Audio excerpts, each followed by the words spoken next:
자, 이제 다시 한번 말씀드리자면,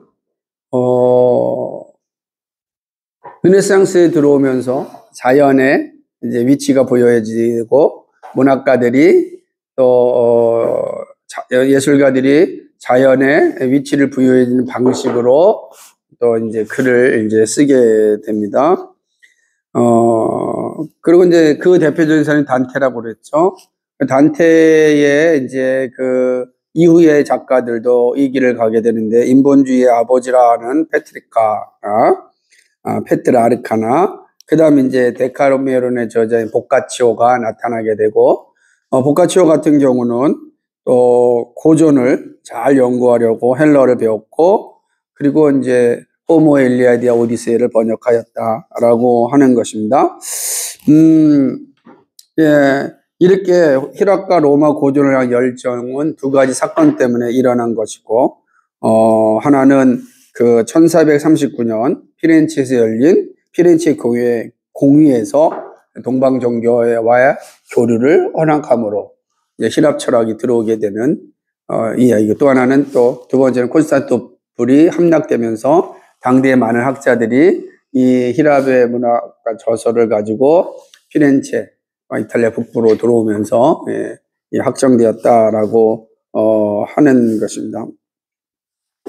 자, 이제 이러한 이제 시대의 변화에 대한 긍정적인 측면을 한번 생각해 봅니다. 인본주의 자체는 부정적이지만, 그러나 이 시대에 가지고 있는 긍정적인 의미가 무엇인지 한번 생각해 보는데, 그것은 뭐냐면 자연과 자연을 향유하는 일을 새롭게 또 적절하게 강조한 것이다, 이게 말입니다. 이제 무슨 말인지 알겠죠?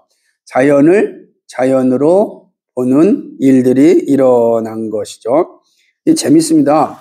1440년경 페트라르카는 프랑스 남부에 있는 몽바투라는 산을 등산할 목적으로 등정했는데, 이것은 획기적인 일이었다.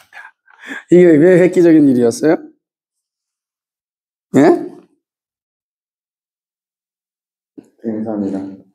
등산을 했다는 거예요. 그러니까 무슨 말이냐면,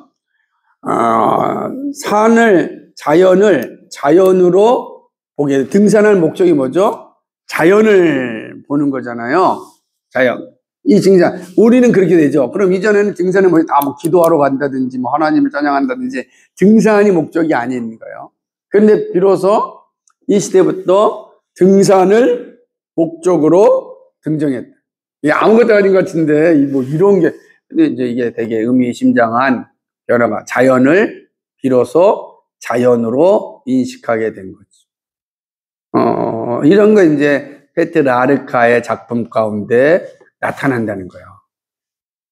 이거 아시겠습니까? 그 모습들이 페트라르카의 작품에 나타나서 이 모습이 얼마나 큰 변화를 가져오는지 모릅니다. 조금 뒤 15세기 초에는 건축이 브루넬레스키, 정말 중요합니다. 아까 했던 피렌체의 플로렌스 대성당, 산타 마리아 델 피오르 대성당에 만든 사람이에요. 뭘 만든 사람이에요? 돔 양식. 이제 엄청난 이제 변화가 일어나게 되는 것입니다. 아주 극적으로 변하기 시작했는데, 바로 이제 고딕 양식에서 고전 양식으로 중요성이 올라가는데, 이게 돔 양식입니다. 플로렌스에 있는 산 노렌조 성당, 산토 스피리토 성당, 그리고 이 고전적 양식을 사용하는데, 그것은 뭐냐면은 바로 돔을 얘기하는 것입니다. 이게 되게 의미한데, 1421년에 그는 고아 양궁원 공사를 했는데, 이것은 최초의 르네상스 건물이라고 부를 수 있다. 그가 만들었고, 플로렌스에 있는 대성당 돔은 건축상의 대도약이었다. 이런 이전까지는 뭐였어요? 돔 양식이 없었습니다. 그래서 돔 양식을 못 만들어서 이 돔을 올릴 수가 없어가지고 하늘을 빙 놔둔 채로 있었단 말이에요. 근데 이제 드디어 브루넬레스키가 아주 연구하고 해가지고 이 돔을 이제 완성하게 되는 것입니다. 엄청난 거죠. 이걸 건축공학에 있어서 세계 불가사의 가운데 하나였고, 지금도 그럼. 정말로 왜 그러냐면, 이거는, 철저하게 수학적 계산에 의해서만 세워지는 거예요. 그러니까 수학적 계산이 아니면 세워질 수가 없는 게 재밌습니다. 이 사람을 보게 되면은 재밌는 건데요. 이 사람 이제, 당대에도 이렇게 건축 콩쿠르가 있었나 봐요. 근데 그 건축 콩쿠르에서 떨어집니다. 그래가지고, 대단한, 작품은 이제 시작을 못하죠. 그러나 이제 그 이후에, 이 산타 마리아노, 뭡니까, 델 피오레 대성당을 지으면서 완전히 이제 새로운 존재가 되는 것입니다. 이건 이제 로마의 판테온보다도 더 뛰어난 그러한 성당이 이제 되는 거죠. 피렌체에 가면은 오스페달레 델리 인노첸티라는 데가 있어요. 오스페달레 델리 인노첸티. 이제 여기서는 뭐라고 했어요? 고아 양원. 네? 고아원을 얘기하는 거예요. 이 고아원 이름이 바로 뭐냐면, 오스페달레 델리 인노첸티인데, 여기서는 뭐냐면, 이것이 최초의 그 르네상스 건물이라고 할 때, 이 내용에 보면 이런 게 있습니다. 뭐냐면, 9단의 계단 위에 연속된 아케이드의 전망. 그러니까 9단의 어떤 계단이 있고요. 그리고 그 위에는 정말 아주 멋진 이렇게 전망 효과를 내고 있는데, 그러니까 이전에 가지고 있는 것과는 전혀 다른 모습의 건축을 이제 하게 된 것입니다. 완전히 새로운 이제 모습으로 나타나죠. 자, 그럼 이제 건축을 한번 생각해 볼까요? 우리가 처음에 건축에 올 때 노마 양식이 처음엔 다 노마 양식으로 다 존재했어요. 노마 양식. 그래서 노마 양식은 다 뭐냐면 반듯반듯한 양식들이 이제 노마식 양식이에요. 그다가 노마 양식에서 이제 조금 더 독특한 양식으로 변화되는 게 로마네스크 양식이란 말이에요. 로마와 비잔틴 양식이 혼합된 게 로마네스크 양식이에요. 이건 다 뭐냐면, 이게 바실리카 양식이라 그래야 돼, 교회 양식. 그 다음에 뭐냐면, 똑같이 로마네스크 양식이지만은 골룡 양식이 있습니다. 골룡 양식은, 이렇게 되는 겁니다. 양쪽에 이렇게 기둥이 있으면, 이렇게 둥글 위는 이렇게, 돔처럼 이렇게 만드는 거예요. 그러니까 우리 그런 거 되게 많이 보죠. 어디를 가다 보면은 기둥이 있고 기둥을 위를 이렇게 반원으로 만드는 거. 그거를 골룡 양식이라고 하는데 그게 커진다고 생각해 보세요. 직사각형으로 커지면 뭐가 됐어요? 여기서 볼 때는 직사각형인데 위는 다 뭐로 됐어요? 이렇게. 다 이제 반원으로 되니까 되게 멋있죠. 대부분의 영국에 있는 성당들이 이 골룡 양식을 대부분 씁니다. 여기를 갖다가 제가 그래서 지난번에 더럼 성당이 대표적으로 얘기한다 그랬잖아요. 그러니까 그런 양식이 이제 중간에 나타나게 됩니다. 그리고 그 양식 다음에 뭐가 나오죠? 고딕 양식이 세워지는 거죠. 그러니까 이제는 이렇게 해서 만들었던 양식, 그러니까 밖은 로마네스크 양식처럼 네모 반듯한데 안은 골룡 양식으로 만들어지는 거예요. 근데 그 다음에는 13세기를 넘으면서 고딕 양식이 생기는 거야. 하늘 높이 꼭꼭 놓는. 그래서 이제 가보면은 이 두 양식들이 다 보여요, 이제. 그래서, 예를 들자면, 그, 웨스트민스터 대성당 같은 것도 고딕 양식이라. 고딕 양식으로 만들어졌어요. 근데 그 다음에 나타난 양식이 바로 돔 양식이라. 이 돔 양식이 만들어지는 거죠. 이제는, 완전히 이제, 이거는 수학적인 계산이 없이는 만들어질 수 없는 거니까, 그러니까 르네상스의 지성이 얼마나 발전했는지를 보여주는 거죠. 이렇게 생각하는 거예요. 지성이 타락하지 않았으면 얼마든지 나을 수 있는 거예요. 이제 이래가지고서 드디어 여기 있는 거 대표적인 게 바로 이 피렌체 대성당입니다. 그래서 피렌체 가면은 이 성당이 제일 꼭대기 보여요. 그리고 이 성당 옆에 여기 전망대 올라가려면 한 사람씩 올라가야 되고 그렇게 돼 있는 대단한 아주 여기는 45분밖에 보지 못한대요. 올라가서 딱 45분 있으면 내려와야 된다는. 그러니까 그런데 피렌체 전 시내를 다 보는 성당. 근데 그냥 우리는 안에 가서 피렌체 시내를 보지만 우리는 이제 어떻게 돼요? 밖에서 그 성당을 보면서 이게 르네상스의 진짜 이제 시작을 알려주는 성당이구나, 건물이구나. 다시 말하면 주변에서 다 보게 되면은 대부분 무슨 양식이에요? 노마네스크 양식, 노마네스크 양식, 그리고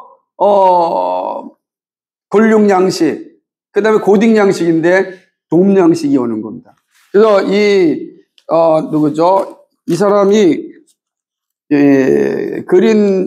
만든 브룰레스키가 만든 첫 작품 중에 하나는 뭐가 있냐면 이런 거예요. 이거 이탈리아 피렌체시 중앙역에 있는 성당이죠. 맨 처음에 이런 성당을 졌단 말이에요. 자, 이제 무슨 노마네스크 양식화된 그런 그 성당을 이제 만들게 되는 것입니다. 그런데 그 다음에 이제 여기 유명한 돔 양식이 되어지게 되는 것이죠. 그러니까 이렇게 이제 그러니까 이렇게 만들어질 수 있었다는 건 대단한 변화가 주어지고 있다. 라고 하는 것을 이제 이야기하는 것입니다. 엄청난 변화가 이제 일어나게 되죠. 왜냐하면 공학적으로 대단한 발전이 일어났기 때문에 그런 것입니다. 자, 그 이 시대에 그러면 또 르네상스 시대 예술의 음악가, 우리가 이제 미술, 건축, 이제 또 뭐 봐요? 문학, 그 다음에 뭐 봤어요? 건축, 이제는 음악. 르네상스 음악은 또 어떻게 됩니까? 자, 우리가 중세의 그레고리안 성가로 인하여서 이제 기법법이 생겨지게 되고 그 이후에 이제 대위법이 만들어지는 이제 단선율에서 대위법이 생기는 이런 이제 중세의 대단한 이제 음악적 변화가 있었습니다. 이것은 당연히 이제 르네상스 시대에는 더 확장될 수밖에 없죠. 시작된 음악의 모습을 보게 되면 기욤 디페가 브룰렐레스키가 만든 돔의 봉헌을 위해 특별히 성가를 지었다. 재밌죠? 그러니까 이 플로렌스 대성당을 헌당할 때에 그 헌당을 기념한 음악을 만들었어요. 그 음악은 뭐와 같이 가는 거예요? 이 건축사와 같이 가는 거지. 그죠? 그러니까 그 음악이 이제 중세 음악에서 어디로 가는 거예요? 이제 르네상스 음악으로 변화되는 것을 보여주게 됩니다. 이게 왜 중요하냐면, 바티칸에 가면은, 바티칸에 이제 대성당이 있어요. 바티칸 대성당? 거기에 보게 되면 큰 돔으로 나타나 있단 말이에요. 그 돔이 미켈란젤로가 이제, 했는데, 그 미켈란젤로가 이 브루넬레스키의 이 돔을 보고서 이제 설계한 거로 이제 보여지게 되는 것입니다. 이거 엄청난 거죠. 모델을 사용했다는 걸 보게 되는 겁니다. 그러니까 이런 것들을 보게 되면 르네상스 사람들은 대단한 이제 재주가 많았던 사람인 것 같아요. 르네상스 건축들은 사각형과 원이라는 단순한 기하학적 형식을 강조하게 됩니다. 그래서 이제 이런 걸 대면서 르네상스의 대표적인 건축가, 설계자 누가 나오죠? 바로 레오나르도 다빈치라고 하는 사람. 레오나르도 다빈치는 단순히 그 사람은 미술가만 아니잖아요. 그 사람 건축가, 과학자, 정말 레오나르도 다빈치는 르네상스 인물의 표상이에요. 다재다능한 사람. 그러니까 르네상스는 그런 거예요. 왜? 확 폭발해버렸잖아요. 지성이 폭발해버리니까 모든 영역에서 자신의 지성을 사용하는 다재다능한 모습들이 르네상스의 사람들에게 나타났다라고 하는 거죠. 그러니까 여기 보면은 브루넬레스키는 기베르타와 도나텔로와 같이 원근법을 사용합니다. 원근법 사용한다는 중요한 이게 이제 중세 변화예요. 원근법이 사용됩니다. 반면, 뭐죠? 네오네 바티스타 알베리티. 이 이제 원근법 이론과 기술에 관한 논문을 처음 쓰는 것이죠. 이게 되는 겁니다. 이런 것들은 이제 보여지고, 우리가 레오나르도 다빈치 보면 인간을 그 황금 비율로 만든 거 있잖아요. 이거는 이 중세 같으면 있을 수가 없는 거죠. 중세는 황금 비율이 아니라 얼굴, 거룩함, 이게 강조됐었는데, 다빈치가 오면 이렇게 되고, 원근법이 논문으로 나오게 되는 거예요. 그러니까 우리는 지금 막 쓰고 있는 게 이 르네상스 때 만들어졌다는 거죠. 그러니까 우리는 이들의 모습으로 오늘 우리가 그림을 그릴 때 원근법을 사용할 수가 있게 됐다라고 하는 거죠. 그러니까 원근법이 왜 중요하냐면 원근법은 공간을 활용할 수 있게 된 겁니다. 같은 평면 안에서 공간을 활용할 수 있게 되는 거예요. 그죠? 우리가 그림을 보는데 공간이 생기잖아요. 그러니까 다시 한번 그려보세요. 우리 그림을 보면은 공간이 보이잖아요. 그죠? 원근법을 써니까.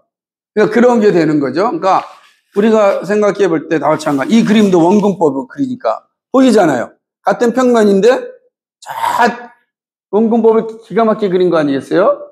그러니까 이것도 이제 뭡니까? 중세 이후에, 그러니까 르네상스 이후의 그림이라는 걸 알게 되는 거죠. 그림만 보면, 다 이게 중세의 그림이구나. 인상파의 그림도 마찬가지. 전부 다 원근법이 사용되지 않은 그림이 없어요. 그 원근법 위에, 이제 인상파 같은 거는 이제 인상으로 그린 거고, 그렇게 되는 겁니다. 그렇죠? 그래서, 예를 들면 입체파도 원근법 가운데 그림이 그려지는 거죠. 근데 그게 어디 시작되는가, 이제. 왜냐하면 이걸 사람을 생각하고 이해하는 방식이 바뀌어지고 있다는 걸 말하는 거예요.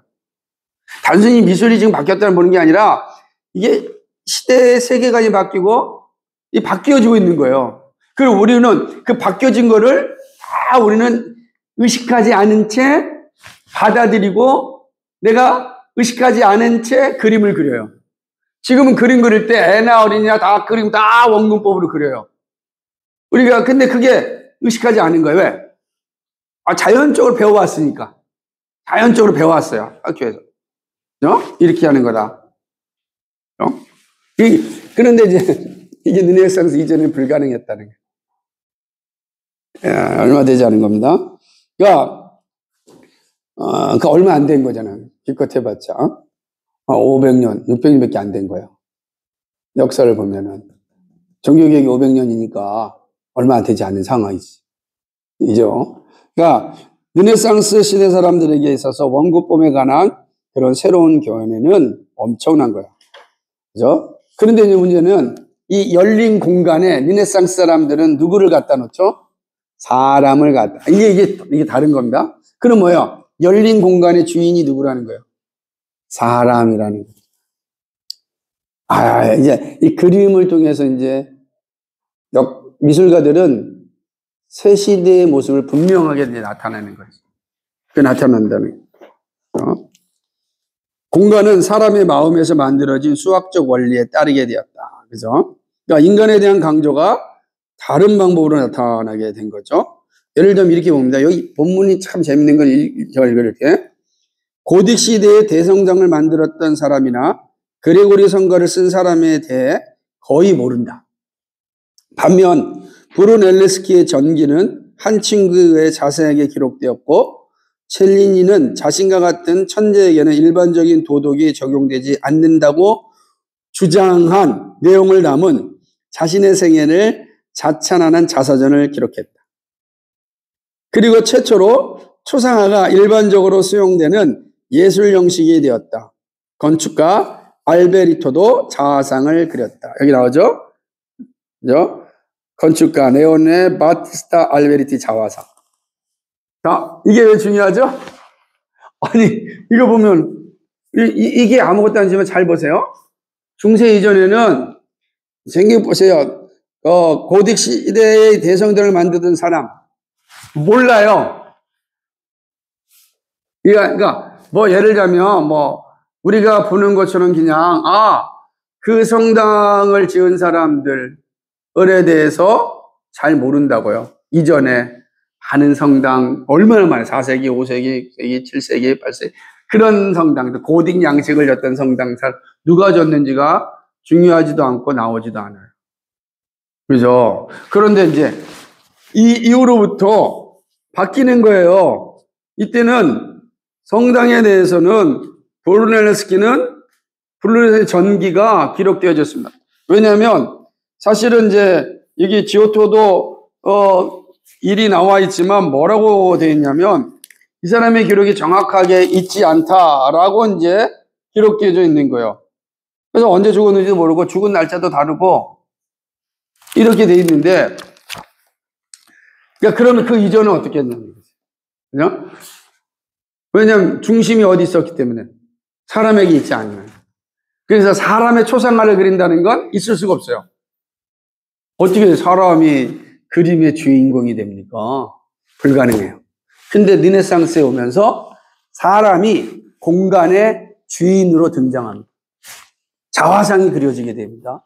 그 사람의 이야기가 날리게 됩니다. 더 무서운 것 아닙니까? 이렇게 되는 거예요. 이것이 지금도 있는 거예요. 천재는 그죠? 일반적인 도덕이 적용되지 않는다. 이게 왜 중요하냐? 이게 르네상스 인간이에요. 그러니까 한국에 우리가 그 미투 운동할 때 얼마나 많은 그 문학가, 천재적 문학가들이 다 미투에 다 걸려들었습니까? 사람들이 어떤 생각하냐면 천재에게는 일반적인 도덕이 적용되지 않는다. 르네상스 인간들, 인본주의 인간들의 개념이에요. 저 사람은 천재니까 저렇게 행동한다는 거야. 그걸 용인해요. 천재인데. 우리가 다르다냐. 천재는 도덕성을 적용하면 안 된다. 도덕성을 적용하게 되면 그림이 나올 수 없다. 이게 끔찍한 거죠. 이게 끔찍한 겁니다. 이게 여기가 이제 르네상스의 인간들의 모습들을 우리에게 보여주고 있는 내용이라고 할 수가 있는 겁니다. 새로운 르네상스가 막 오는 게 보이지 않습니까? 막 지금 뭔가 이렇게 막 밀려오고 있는 걸 느껴지지 않습니까? 새로운 세상이, 그 세상이 우리의 시작이라고 할 수가 있는 겁니다. 현대인의 시작은 르네상스고 르네상스의 시작은 로마다, 그리스도마다 이렇게 말할 수가 있는 겁니다. 예, 수고하셨습니다.